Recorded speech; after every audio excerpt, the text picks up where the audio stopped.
said, democracy is a means, it's not a goal in itself. The reason why people finally decided, let's have democracy. Let's have everyone have the ability to say anything they want and direct to say what their government should go, is because people want to have the ability to fulfill their right, enabling them to actually have a good home, have a good family, enabling their families to go to school and finally attain a certain level of happiness. Here in this case, that's the goal at the very first place of every government. Democracy or not democracy, that's the goal that they're trying to achieve. And that is why we believe, ladies and gentlemen, democracy is simply not compatible when implemented in China. Why, ladies and gentlemen? When you talk about China, let's imagine, Indonesia only have, what, 200 million people. China has 6 times over that. They have different interests. To haggle with that crowd ideas, to haggle with all of that thing, ladies and gentlemen, will simply prevent government to pursue that very essence of democracy, of providing a livelihood for the people, ladies and gentlemen.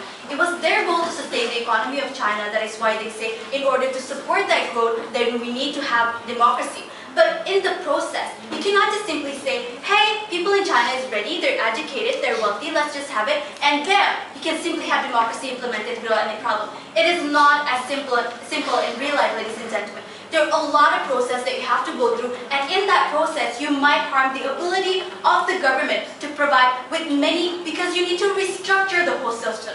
First, the system that people already submit from the very beginning. Not only that, you're going to restructure the economy, you're going to restructure the interactions between people and government, and that we say is just simply not compatible, especially with the situations with China right now. But moreover, the reason why we don't think China should submit to the idea of democracy is because we believe that at the very first place, these people, as Oka mentions, they would not want to implement democracy at the very first place, because the goal of that, whatever democracy that they're talking about, is already attained. As middle class, young middle class in China right now, most of them wouldn't care about elections, because what they care about is actually sustaining the economy that they already have right now, the comfort of life that they already have right now. Thus we say that it's simply outrageous to say we're going to implement democracy, nothing will happen, big problem will happen. Now, ladies and gentlemen, as the second speaker, the opening oppositions, I will prove to you how having China as alternate model will create betterment for democracy as a value. But before that, let us see what Kirana has brought. She said that because it will shun China in the international community. It is her Prime Minister that said that right now, China is in a good position. Well, China, one of the wealthiest nations in the world, even the United States of America, bow down to them, regardless of what, the world international community still need China in every aspect. Not only her positions in United Nations Security Council, but her economic power allows her, afford her all the ability to influence the international community. But not only that, we don't think just because international community shun them, and especially in this case, it is the West that shunned them, that they should implement democracy, thus China should bow down to that demand, where at the very first place, it would harm the people on that process. We don't think it's fair, we don't think it's smart for China to do it, thus we say that China should implement democracy and should stick to the status quo. Now, how is it having China as alternate model of democracy will be beneficial for the value itself? Now, if you imagine a world as a system, it is a system in which every countries are trying to attain and provide for their people. They will pick a means, and in this case, a value to be implemented as the way they govern their people in order to attain that value, which they say is about providing economical well-being and their welfare for the people, ladies and gentlemen. Here in this case, the problem is democracy itself is not even perfect.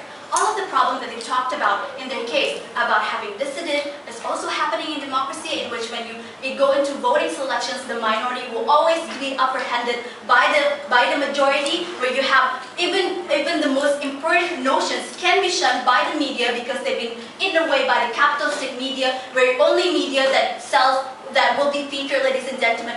All of this, democracy is still not perfect. There's a lot of room to be improved in order for the government to actually put forward the idea of attaining their responsibility for the people, ladies and gentlemen. Before that, yes? Still better than no free speech at all.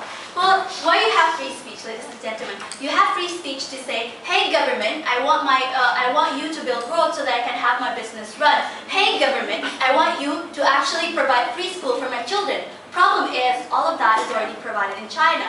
The wealth of the people in China is relatively better than most of the nations in the world. Not only that, with the growing economy, we see that China is providing more and more for the people in terms of economic and social well-being. And we say that even the young people in China right now, they don't really care about that politics as long as that basic needs that they have is already fulfilled.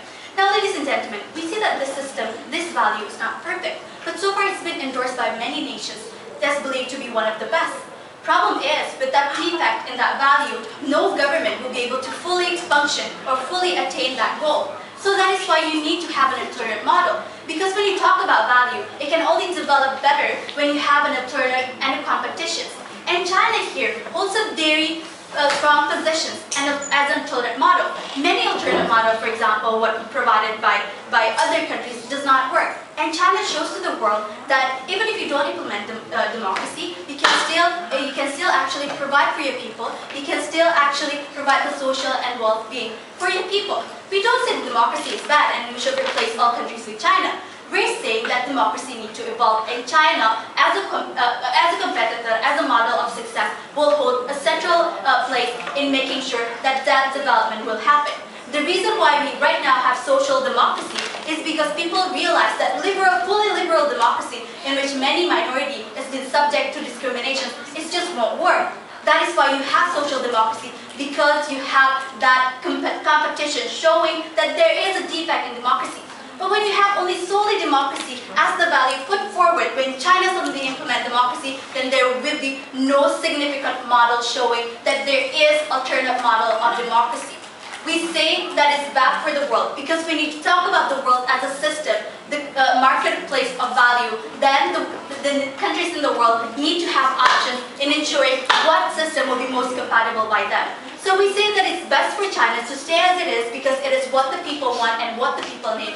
Moreover, when you talk about democracy, they need competitions, and China provides just that. So that is why we believe that China should not implement a full-fledged democracy. Thank you.